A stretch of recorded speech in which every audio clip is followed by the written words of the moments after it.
Okay, so we're going to be going over section 2.2, linear equations. A linear equation is an equation that, when graphed, forms a line. The exponent on the x and the y must be 1. There cannot be an x squared, y squared, or any product or quotient of the variables, such as x times y or x divided by y. If an equation can be put in the form y equals mx plus b, slope-intercept form, then it's a linear equation. The standard form of a linear equation is ax plus by equals c. A, b, and c are integers. That means they're whole numbers, they're not fractions or decimals, and a is positive. Usually the greatest common factor of a, b, and c is 1. So that means they want you to reduce it if there's something other than 1 that can divide through the whole equation. When a linear equation is in standard form, it's easy to find the x and y intercepts.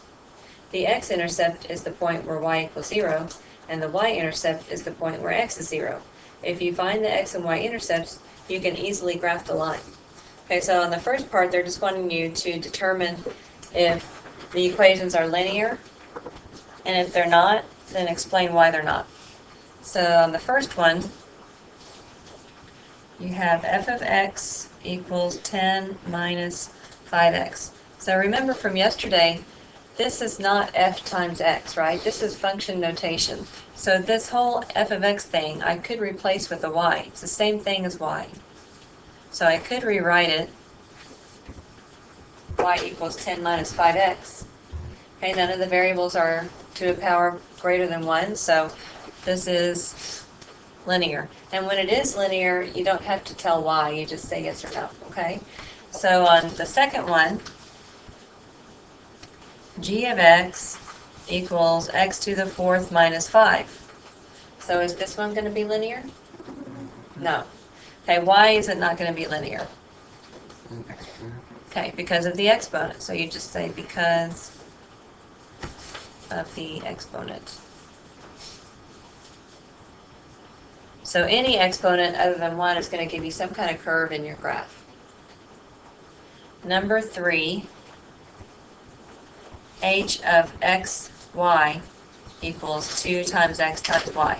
So is this one going to be linear? No. Why is this one not going to be linear?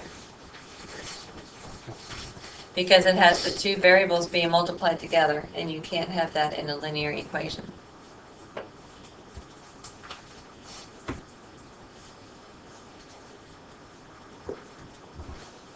Any questions on that part? One thing that they didn't mention in the notes is you also can't have any variable inside a root. Okay, so anything like that is going to make it nonlinear as well. All right, so let's look at the next part. Write each in standard form and identify A, B, and C. So on number 4,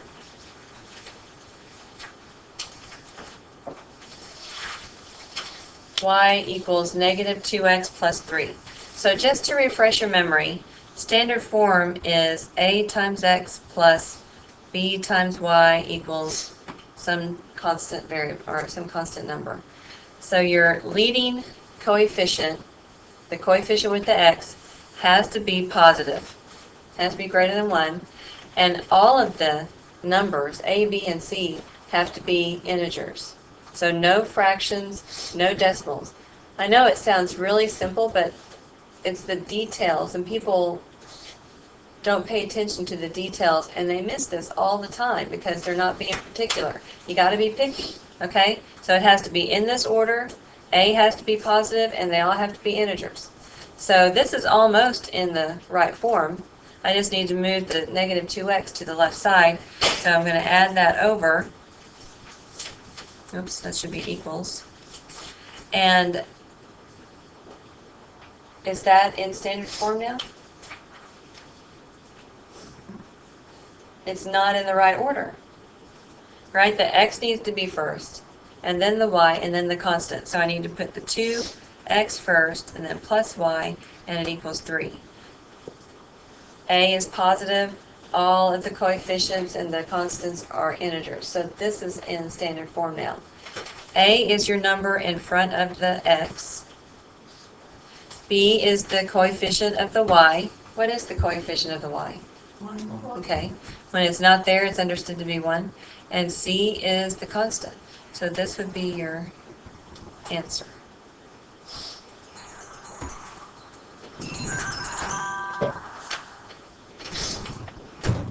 Okay, any questions?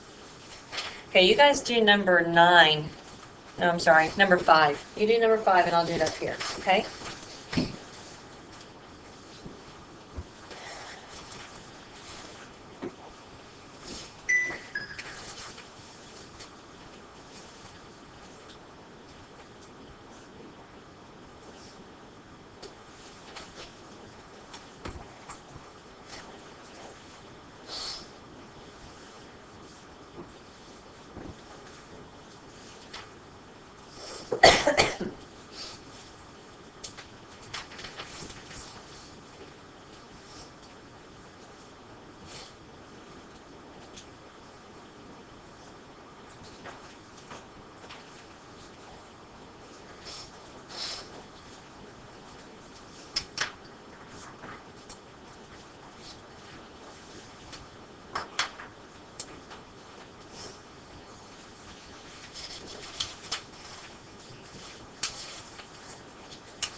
Okay, so I'm getting 3x plus 15y equals 10.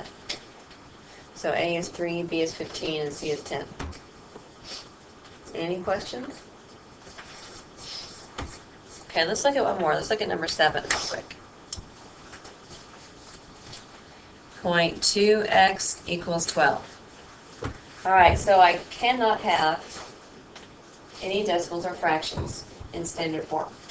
So what do I need to multiply by to get rid of that decimal?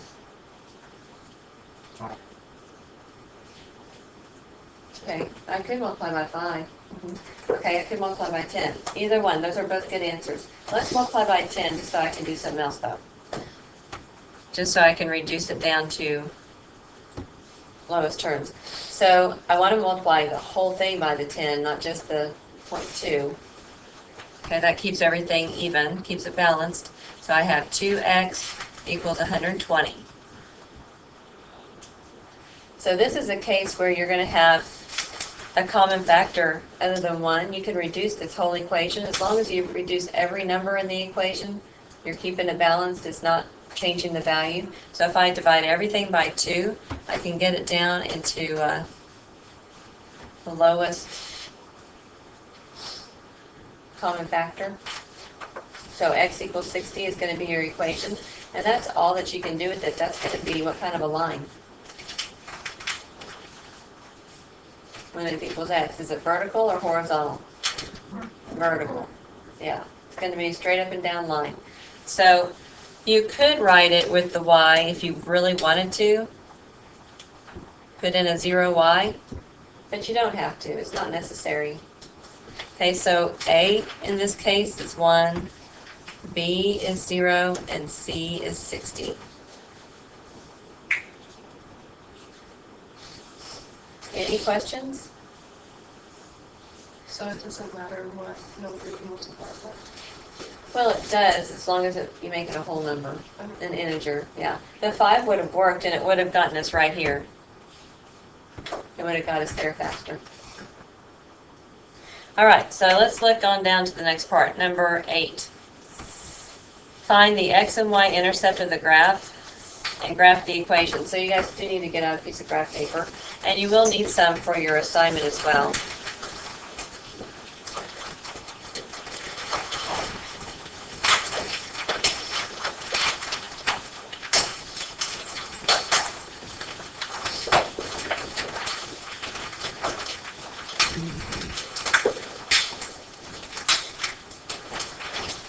So here's my equation. 3x minus 4y plus 12 equals 0.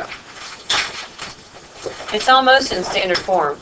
And it says in the notes that it's easier to find your x and y intercept when your equation is in standard form. So I'm going to subtract the 12, and now it's in standard form. So to find the x-intercept, I need to set the y equal to 0. So if this y is equal to 0, that's going to mean that 4y is a 0. Okay, so I'm going to wind up with 3x equals negative 12. So your x-intercept is negative 4.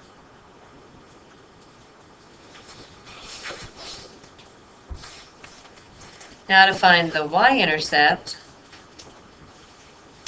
I set x equal to 0. So now this 3x, when I substitute 0 in for the x, that's going to be, the whole thing's going to be 0. And I just have negative 4y equals negative 12.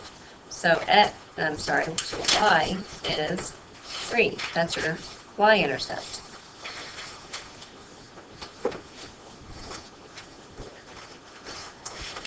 Okay, so let's graph that.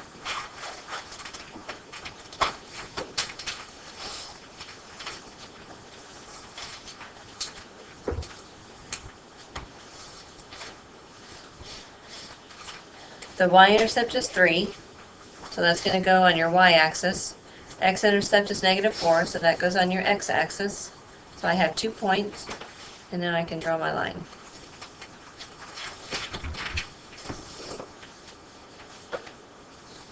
That's it. Any questions?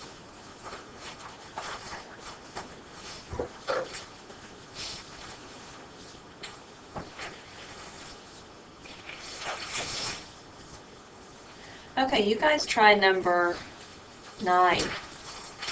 I'll get up here.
So I'm getting negative 2 for the x-intercept and 4 for the y-intercept.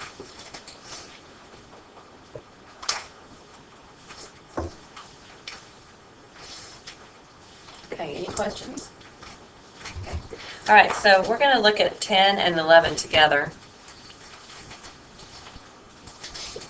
I'm going to put them on the same graph. So on number 10, we have y equals 7. So what kind of x-intercept are you going to have for number 10, y equals 7? 0. Is it 0? What kind of a line is y equals 7? It's horizontal. And if it's all the way up at 7, it's going to be up here, right? So is it going to have an x-intercept? No, it's not. So you would say no x-intercept for that one. You got to specify. Okay. Now on number 11, we have x equals negative 1. What kind of a line is x equals negative 1? Vertical. So what kind of an x-intercept is, a y-intercept is that one going to have? None. Right. Gonna have none. It has an x-intercept, it's at -1, but no y-intercept.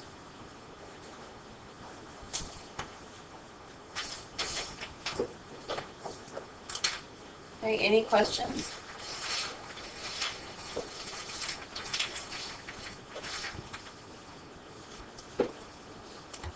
Those two go together, and these two go together. Okay, well, let's look at number 12. This will be the last one. Okay? So everybody finished with 10 and 11?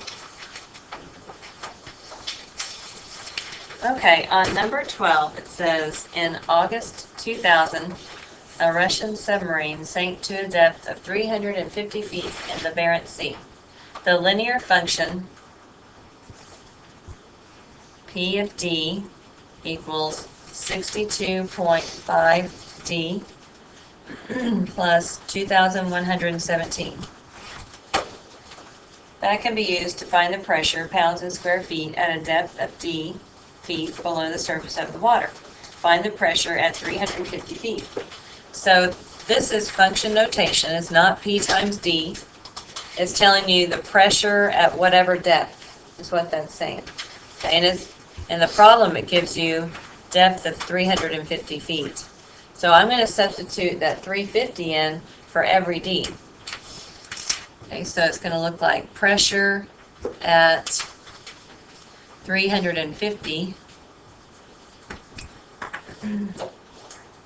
equals 62.5 times how deep they went, plus 2,117. And then we're just going to calculate that out.